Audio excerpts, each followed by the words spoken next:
Hi, ಇವತ್ತು ನಾನು ಶಿವರಾತ್ರಿ ಹಬ್ಬದ ಪ್ರಯುಕ್ತ ಫ್ರೂಟ್ ಸಲಾಡ್ ಮಾಡ್ತಾ ಇದ್ದೇನೆ.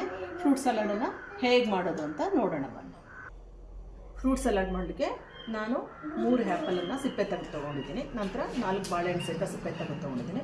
ಒಂದು 4 ಪೀಸಷ್ಟು ವಾಟರ್ ಮೆಲನ್ ತೊಗೊಂಡಿದ್ದೀನಿ. ಒಂದು 4 ಸಪೋಟ ಸಿಪ್ಪೆ ತೆಗೆದು ತೊಗೊಂಡಿದ್ದೀನಿ. ಒಂದು ಆರೆಂಜನ್ನು ಸಿಪ್ಪೆ ತೆಗೆದುಬಿಟ್ಟು ತೊಗೊಂಡಿದ್ದೀನಿ. ಒಂದು ಮಸ್ಕ್ ಮೆಲನನ್ನು ಸಿಪ್ಪೆ ತೆಗೆದುಬಿಟ್ಟು ತೊಗೊಂಡಿದ್ದೀನಿ.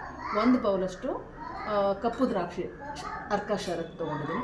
ಒಂದು 1/4 ಕಪ್ಪಷ್ಟು ಗೋಡಂಬಿ, ಒಂದು 1/4 ಕಪ್ಪಷ್ಟು ಬಾದಾಮ್ ಬೀಜ, ಒಂದು 1/4 ಕಪ್ಪು ಒಣ ದ್ರಾಕ್ಷಿ, ನಂತರ ಒಂದು 1/4 ಕಪ್ಪು ಕಲ್ಲು ಸಕ್ಕರೆ ತೊಗೊಂಡಿದ್ದೀನಿ. ನಾನು ಸಕ್ಕರೆ ಹಾಕ್ಕೊಳ್ಳಲ್ಲ.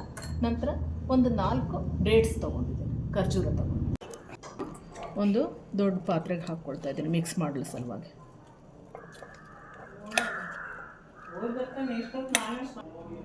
ಆರೆಂಜ್ ಹಾಕ್ಕೊಳ್ತಾ ಇದ್ದೀನಿ, ದ್ರಾಕ್ಷಿ ಹಾಕ್ಕೊಳ್ತಾ ಇದ್ದೀನಿ, ಬಾದಾಮಿ ಬೀಜ, ಗೋಡಂಬಿ ಬೀಜ ಹಾಕ್ಕೊಳ್ತಾ ಇದ್ದೀನಿ. ಈಗ ಸ್ವಲ್ಪ ಕಲ್ಲು ಸಕ್ಕರೆನ ಹಾಕ್ಕೊಳ್ತಾ ಇದ್ದೀನಿ, ಸಕ್ಕರೆ ಬದಲಾಗಿ ಮಿಕ್ಸ್ ಮಾಡ್ಕೊಳ್ತೀನಿ ಒಂದ್ಸಲ.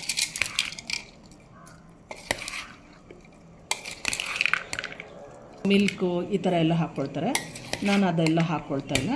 ನಾನು ಸ್ವಲ್ಪ ಒಂದು 2 ಟೇಬಲ್ ಸ್ಪೂನಷ್ಟು ಐಸ್ ಕ್ರೀಮನ್ನು ಹಾಕ್ಕೊಳ್ತಾ ಇದ್ದೀನಿ. Only 2 table spoon.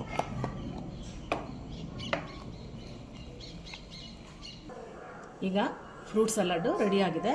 ನೀವು ಮನೇಲಿ ಇದೇ ಥರ ಮಾಡಿ ಟೇಸ್ಟ್ ಮಾಡಿ ನೋಡಿ, ಲೈಕ್ ಮಾಡಿ, ಶೇರ್ ಮಾಡಿ. ಬಾಯ್ ಬಾಯ್, ಥ್ಯಾಂಕ್ ಯು.